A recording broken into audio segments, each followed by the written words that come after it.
ఏంటయ్యా సున్నం సుబ్బారావు, ఏం చేస్తున్నావు? ప్లాస్టింగ్ చేస్తున్నానండి. ప్లాస్టరింగ్ సున్నం చేసేవాడిని తీసుకొచ్చి తాపీ పనిలో పెట్టుకోవడం నా బుద్ధి తక్కువ. సిమెంట్ ఎక్కువేసి బాగా తిట్టండి. మన గురించి తెలియదు అనుకుంటాను. సున్నం వేయడంలో స్టేట్ ఫస్ట్ వచ్చాను, టాపీ మేస్త్రిలో ఫస్ట్ వస్తాను. రేపు మేస్త్రి ఎంత చెప్తాను.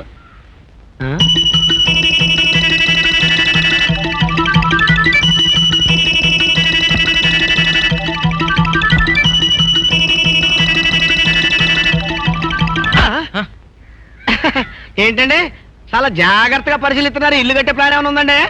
ఏలేదు. అదే ఇంత ఇల్లు కట్టాలంటే ఎంత అవుతుంది? ఏదైనా తిల్లండి 10 లక్షలు అవుతుందండి. 10 లక్షలు. మరి దానిలో సగం అయితే 5 లక్షలు అవుతుందండి. మరి అందులో సగం అయితే 2.5 లక్షలు అవుతుందండి. బ్రో, ఈ స్తంభాలను లేకుండా కడితే మొత్తం కూలిపోద్దండి. ఏమన్నా ఇల్లు కట్టేది ఉందా లేకపోతే నా పంచర్ కొట్టడానికి వచ్చారా? అది కాదండి, ఓ మోస్తరు ఓ మిడిల్ క్లాస్ ఇల్లు కడితే ఎంత అవుతుందండి?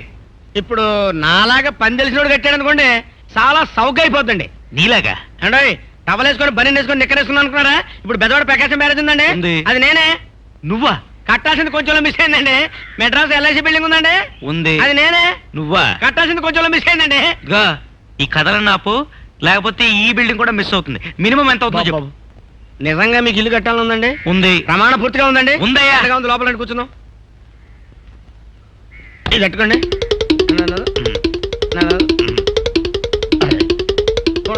పక్క తప్పండి. చెప్పా. మీకు కంగారు ఎక్కువండి, నాకులాగానే ఉండాలండి. ఆ మాత్రం ఉండాలండి. సూర్ పాయింట్ గా కట్టాలనుకున్నప్పుడు ఆ మాత్రం ఉండాలండి. కట్టేద్దామండి, నేను ఉన్నాను కదండి. ఇదిగో తక్కువలో ఎంత అవుతుందో చెప్పవా. అది ఎలా చెబుతామండి? పిండి కొద్దీ రొట్టండి, సిమెంట్ కొద్దీ ఇసుకండి, డబ్బు కొద్దీ ఇల్లండి. ఇప్పుడు మనం ఇలా వెళ్ళిపోవచ్చండి, ఇలా వెళ్ళిపోవచ్చండి, ఇలా స్ట్రైట్ గా వచ్చేసండి. ఇప్పుడు మనం ఇలా వెళ్ళిపోదామండి. ఒకటి మాత్రం నాకు పూర్తిగా అర్థమైంది. ఏంటండి? నువ్వు చచ్చిన పాయింట్ కి రావు, నేను అలా బాబు మీకు కూడా కోపం ఎక్కువండి నాకులాగానే. ఇప్పుడు కరెక్ట్ గా చెప్పేస్తానండి. చెప్పు. కరెక్ట్ గా చెప్తానండి. కరెక్ట్ గా చెప్పేస్తానండి. చెప్పు. కొబ్బరికాయ కొట్టిన దగ్గర నుంచి అండి గుమ్మడికాయ కట్టే వరకండి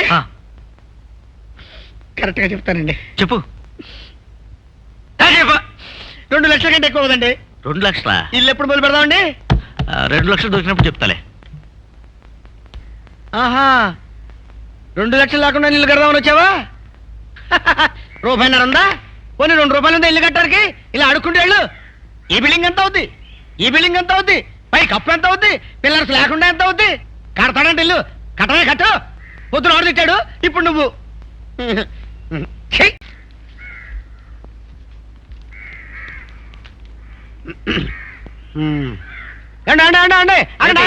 ఆగండి.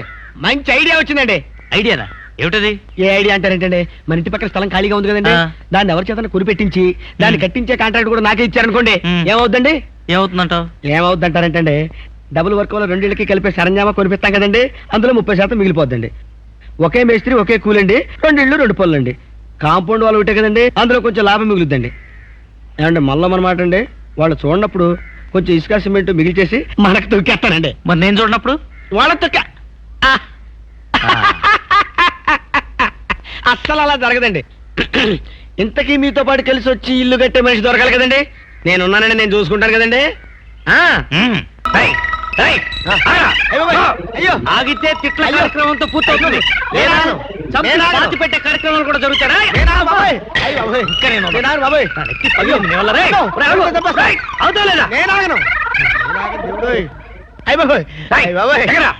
మీకు దండ పెడతాను బాబాయ్, బాబాయ్ 2 లక్షలు తీసుకొస్తే ఇల్లు పూర్తి చేస్తానో కనీసం కప్పు దాకా కూడా రాలేదు కదా అన్నాలండి బాబు. కొత్తగా మేస్త్రి ఉండి 1 లక్ష రూపాయలు అటు అవుద్ది. అంత మాత్రానికి ఇంటి చుట్టూ తిప్పి కొట్టాలా? మనకి ఇసుక ఉందండి, సిమెంట్ ఉందండి, కలప ఉందండి, మీరున్నానండి, నేనున్నానండి. ఇంకో 50 వేలు తీసుకొస్తే టాపు లేచిపోతండి. ఉరేయ్, నేనున్నాను కదా నా ఇంటి కప్పు లేకుండా చేసావు కదరా. ఉరేయ్, నా ఇల్లు పూర్తి చేసేదాకా నువ్వు గోడ కూడా తిరగడానికి వీల్లేదు, పైన ఉంచావు. వెళ్ళిపోతావంటే బాబు. అయ్యో ఒరే సుబ్బిగా, నీ బతుకిలా అయిపోయిందేంట్రా? జీవితంలో పైకి వస్తావు అనుకున్నాను కానీ గోడ మీదకి వస్తావు అనుకోలేదు. నీ దయారారు పరాకు చేసే వేళ సమయము కాదు. ఏమిటయ్యా అది? ఏముందండి, త్యాగరాజస్వామి కృతి అఠానారాగం ఆది తాళం శృతి 4:30. అలాగా? నేను అడిగింది నీ గాడిద గాత్రాన్ని గురించి కదయ్యా ఆచారి. పక్కూడిపోయిన బక్క నక్క వెధవ అని నిన్ను తిడితే నీ మనసు బాధపడుతుంది కదా, నిజము. అందుకే నేను తిట్టను. తేరగా దొరికింది కదా అని నీ వీపు గోడకేసి రుద్దేస్తున్నావు. ఇలా రోజుకోసారి నీ వీపును గోడతో సంపర్కం చేసావంటే రేపు పొద్దున్న ఈ సున్నం మాసిపోతుంది, సిమెంట్ ఉడిపోతుంది, వార్నింగ్ ఇవ్వకుండా గోడ పడిపోతుంది. ప్రేమగా ప్రేమికులిద్దరూ కట్టుకున్న ప్రేమ మందిరం అయ్యా ఇది, నాశనం చేయకయ్యా. ఇదేమిటి మహాప్రభు, పోతే గీతే నా వీపు పోతుంది కానీ ఈ వెధవ గోడకేమవుతుంది? అబ్బా, నా చంప మీద కొట్టినట్టుందయ్యా, వద్దయ్యా. ఈ ప్రకారంగా తమరు నీతో మాట్లాడితే నాకు బీపీ వచ్చేస్తుందయ్యా. ఏమిటయ్యా శబ్దం? ఏమయ్యా?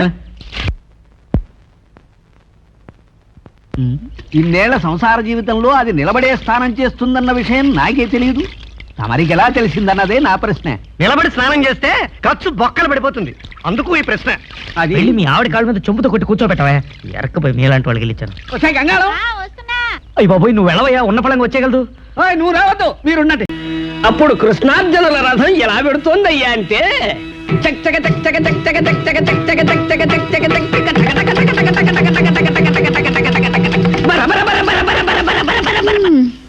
ఏమిటి ఆపేశావే? లేకపోతే ఏమిటండి, రథం ఎంతసేపు అలా వెళ్తూ ఉంటుంది? పిచ్చిదానా, ఇది జీవన న్యాయమే.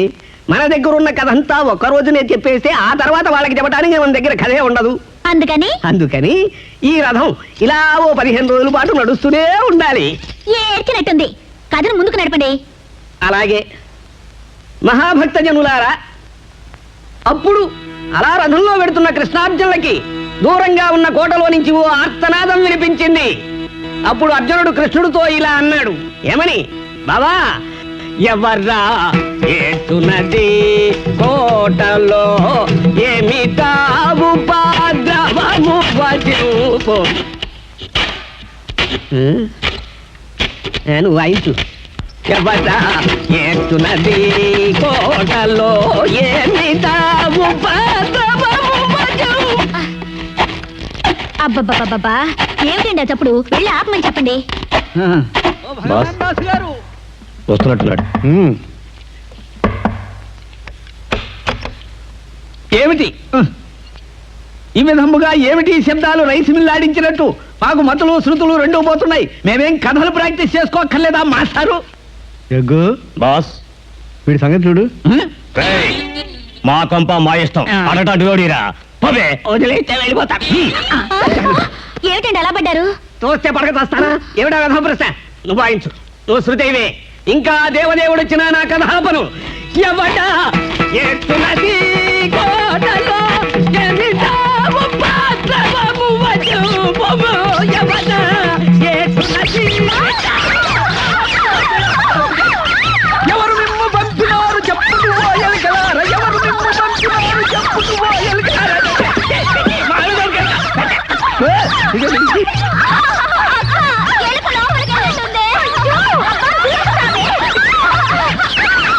అబ్బబ్బా, ఇలా సత్రంలో భోజనం, మఠంలో నిద్ర ఇంకా ఎన్నాళ్ళండి? సున్నం సుబ్బారావుకి రోజు చెబుతూనే ఉన్నాం కదే. అవును, చెప్పారులేండి. మీకు వాడు తప్ప ఇంకెవరు దొరకలేదా లోకంలో? ఇదిగో. అక్క, నీకు అతని సంగతి తెలీదు. మ్. ఈ ఊళ్ళో సగం ఇల్లు ఆయనే కట్టాలనుకున్నారట. కానీ ఎవరు కట్టనివ్వటం లేదు పాపం. ఆ సంగతి వదలండి. మ్. చూడండి, ఉన్న 4 నగలు పోకముందే ఒక మంచి కొంప చూడండి. నగలు పోతే కొనుక్కో వచ్చే మళ్ళీ. మరి నోర్మయ్యి, నీకు ఎలా చెప్పాలో అర్థం కావటం లేదు నాకు. పడుకో, విసురుతా, పడుకో. నాకెలాగూ నిద్ర పట్టి చావదు. ఏమి రామయ్యి నాటి కష్టములు నా మహిమో, ఛీ, నీ మహిమో నా ప్రారబ్ధమో. మీ ప్రారంభమే. అసలు నిద్ర పట్టుకుంటా చస్తుంటే మీ కీర్తనలు ఏమిటండి? నోరు మూసుకుని విసరండి.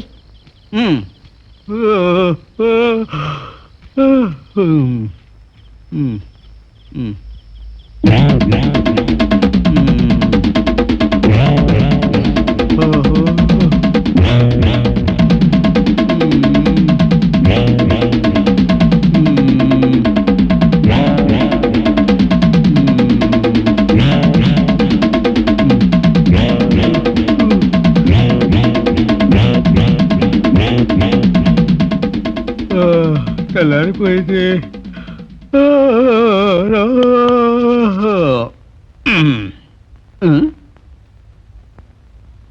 వేధవాలారా, పండి పండి వేధవాలారా.